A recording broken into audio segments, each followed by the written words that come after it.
Imagine the terror of someone aiming a gun at your child, all over a simple misunderstanding on the road. Now imagine that person being a neighborhood authority figure, someone meant to protect, not intimidate. I never imagined I'd live through such a nightmare, but when it happened, it forever changed our lives. My name is Sarah Mitchell. I've worked as a pediatric nurse at Willow Creek Hospital for 15 years, where compassion is valued just as much as medical expertise. After going through a divorce 3 years ago, I threw myself into caring for my patients, and most of all, my son Ethan. He's 16 and has Down syndrome. Ethan's joy is contagious. His smile lights up any room, and his deep empathy humbles even the most seasoned adults. He's passionate about drumming, a love that began during occupational therapy, where it was introduced to help with his focus and motor skills. What started as rhythmic exercises has blossomed into real musical talent. He now takes drum lessons twice a week at the Harmony Music Center with Mr. Alvarez, a teacher known for working with students who have diverse abilities. Raising Ethan alone while managing full-time work is no easy task. We used to live in a small apartment, and even though we used practice pads and kept drumming hours minimal, neighbors still complained. With no local playgrounds, trips to parks were long and tiring. Last year, after saving for 7 years and getting help from my parents, I finally bought a modest 3-bedroom home in Willow Hollow Estates, a more upscale neighborhood with safe sidewalks, good schools, and inclusive community programs. The mortgage stretched my budget, but it gave Ethan a stable environment and his own room to hang his drum posters. That made every penny feel worthwhile. What I didn't expect was Marjorie Hensley, the HOA vice president. She's in her late 40s, always perfectly styled with designer clothes and a look of permanent disapproval. Her welcome came in the form of a lecture. "Garbage bins must stay behind the fence unless it's pickup day," she told me, handing over a thick HOA rule book. "We're strict about lawns and appearances to keep property values up."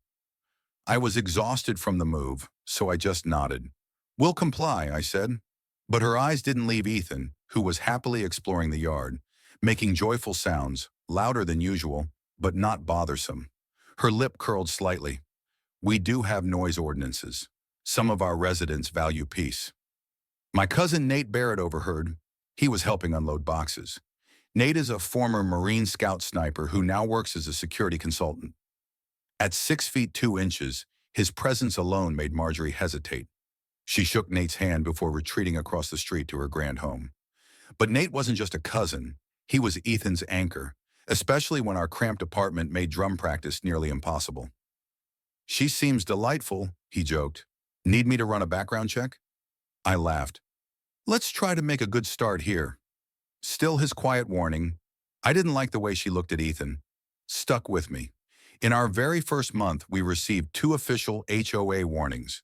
One was because Ethan's basketball hoop was visible from the street. The other? My yellow roses, Ethan's favorite color, weren't approved by landscaping guidelines. Both notices came signed by Marjorie. We were forced to move the hoop, which limited Ethan's playtime with the kids on our cul-de-sac. We also had to replace the roses, which cost money, and more than that, it took away something that brought Ethan joy. Still, we complied, trying to avoid conflict. All we wanted was for Ethan to thrive here. Thankfully, not everyone was like Marjorie. The Wilsons, whose teenage son shared Ethan's love for superheroes, quickly became friends.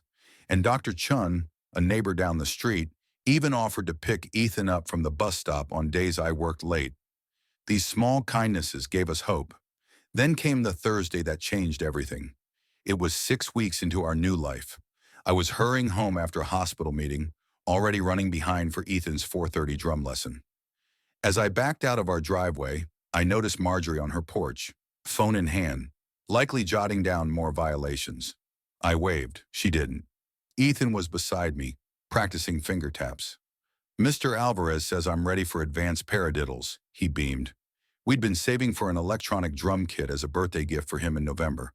At a 4-way stop, a tabby cat suddenly darted across the road. I braked hard. The car lurched. Ethan's drumstick slipped from his lap. "Sorry, buddy, a cat ran out," I said. "Is Kitty okay?" he asked. I reassured him it was. But then, an angry honk. A white Range Rover right behind us, practically on our bumper. The driver waved furiously, clearly upset. I offered an apologetic wave in my mirror and turned right, but the Rover followed, honking, tailgating. Ethan began to rock back and forth, hands flapping from the sensory overload. "It's okay," I soothed. "What song are you practicing today?" Before he could answer, the Rover swerved ahead of us, cutting us off and blocking both lanes. Marjorie leapt out of the car, furious, sunglasses perched on her head like a crown. "Stay here, Ethan," I said, stepping out of the car. "Practice your patterns." I faced her calmly. "Marjorie, is something wrong?" She sneered. "Wrong? You nearly caused an accident. Can you even drive?" I tried to explain about the cat, apologized sincerely, but she scoffed. "You endangered people over a stray. If I'd hit you, it would have been your fault." Other cars had started to slow down, watching the scene unfold. We were still blocking the road. I tried to de-escalate. "Let's pull over and talk. This isn't safe here." But Ethan's vocalizations grew louder in the car, and that's when Marjorie's glare shifted. Her face twisted with disgust. "Is this because of your special needs kid distracting you?" She snapped, her words venomous. "People like you drag property values down." My anger boiled over, but I held it back, for Ethan's sake. "His name is Ethan," I said, my voice steady. "He has Down syndrome, and he shows more compassion than you ever have. Now move your car." Marjorie's expression darkened. Her jaw tightened. Then, without warning, she reached into her handbag and pulled out a pistol, pointing it at me with trembling hands. "Don't speak to me like that," she said, disturbingly calm. "I'm the HOA vice president. My husband is a top developer. Show some respect." Years of nursing instincts took over. Stay composed. Keep her talking. But inside, every part of me was screaming to protect my son. I slowly stepped between her and our car, where I could hear Ethan's cries growing more panicked. "Put the gun down," I said gently, hands raised. "This isn't worth destroying your life."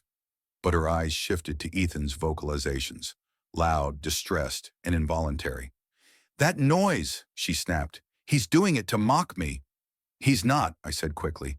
"He's overwhelmed. Let me calm him. Please, just lower the gun." Then Ethan let out a louder, fearful moan, and something in Marjorie snapped. "Stop!" she screamed, and the gun went off. The bullet struck the passenger side window. Glass exploded inward, spraying over Ethan, who screamed in terror. I lunged into the car, shielding him with my body, frantically checking for injuries through the scattered shards. By some miracle, he was unharmed, but he was sobbing, terrified. Marjorie stood frozen, the gun drooping in her hand. Onlookers who had gathered started calling 911. A woman from a nearby house stepped forward, blocking Marjorie's escape. Sirens echoed in the distance. That's when Nate arrived, jogging up, having just dropped off a drum pad delivery.